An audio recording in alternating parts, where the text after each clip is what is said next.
ఏమండోయ్ చుట్టాలు, ఎక్కడికి వెళ్తారు? కనుమ రోజు కాకులు కూడా కదలవు. ఇది కాకులు కూడా కదలని పండుగ.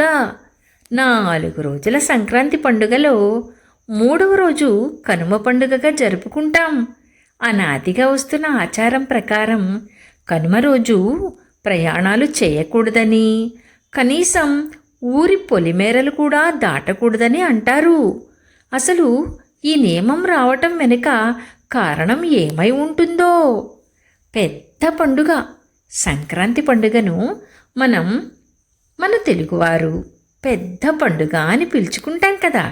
సంక్రాంతి సందర్భంగా పల్లెలు రంగురంగుల రంగవల్లికలతో, కొత్త అల్లుళ్లతో, ఘుమఘుమలాడే పిండి వంటలతో, భోగి మంటలతో, హరిదాసుల కీర్తనలతో, గంగిరెద్దుల నాదస్వరాలతో సందడిగా ఉంటుంది.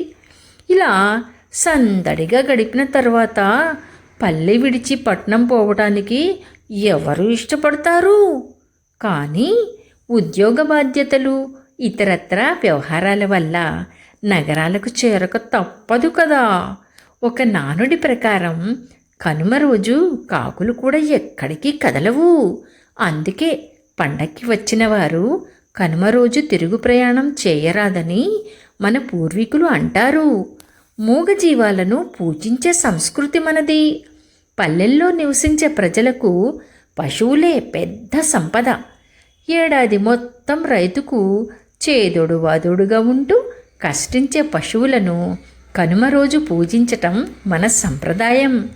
కనుమ రోజు ఉదయాన్నే పశువులను ఊళ్ళలోని చెరువుల వద్దకు తీసుకెళ్ళి వాటిని శుభ్రంగా కడిగి వాటి కొమ్ములకు రంగులు వేస్తారు. పసుపు కుంకుమలతో పశువులను అలంకరిస్తారు. వాటి కాళ్లకు చిరుమువ్వల పట్టీలు కట్టి సంబరపడిపోతారు. మెడలో చిరుగంటలు కడతారు. అనంతరం పశువులకు హారతి ఇచ్చి మంచి ఆహారాన్ని అందిస్తారు. కనుమ రోజు పశువులను పూజించుకునే గొప్ప సంస్కృతి మన తెలుగువారికే సొంతం. పశువులకు విశ్రాంతి. ఏడాది మొత్తం రైతులకు సహాయపడుతూ ఎండనక వాననక కష్టపడే పశువులకు ఏడాదిలో ఒక్కసారి కనుమ పండుగ రోజు పూర్తి విశ్రాంతి కలిగిస్తారు. పాత రోజుల్లో ప్రయాణాలన్నీ ఎడ్ల బండిలోనే కదా జరిగేవి. ఏడాదికి ఒక్కసారి వచ్చే కనుమ రోజు కూడా విశ్రాంతి లేకుండా తిరుగు ప్రయాణం పేరుతో పశువులు కష్టపడకుండా విశ్రాంతిగా ఉంచేందుకే కనుమ రోజు ప్రయాణాలు చేయకూడదని నియమం ఏర్పడింది. పశువులను గౌరవించే అద్భుత సంస్కృతి మనది. శ్రమైక జీవనంలో కష్టపడుతున్న పశువులకు రైతు ఇచ్చే గౌరవమే కనుమ రోజున ఇచ్చే విశ్రాంతి. ఈ ఒక్కరోజు కూడా వాటిని ఇబ్బంది పెట్టకూడదన్న ఔన్నత్యం ఈ నిబంధన వెనుక కనిపిస్తుంది. అంతేకాకుండా భోగి, సంక్రాంతి పండుగ హడావిడిలో గడిచిపోతుంది కదా. అందరూ కలిసి సరదాగా గడిపేందుకు కూడా కనుమ పండుగ రోజు తిరుగు ప్రయాణం చేయకూడదని అంటారు. ఇప్పుడు ఎడ్ల బండ్లు లేవు కదా, అన్నీ మోటారు వాహనాలే. ఎందుకు ప్రయాణించకూడదు అని అంటారేమో. సంవత్సరానికి ఒక్కసారి ఊరికి వస్తాం.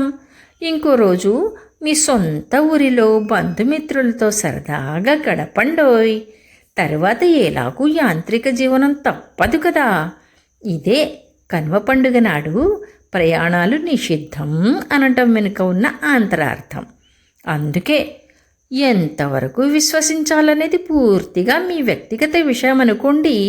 ఏదో ఇంకో రోజు అందరం కలిసి ఉంటే సంతోషంగా ఉంటుంది కదా అని అంటున్నా.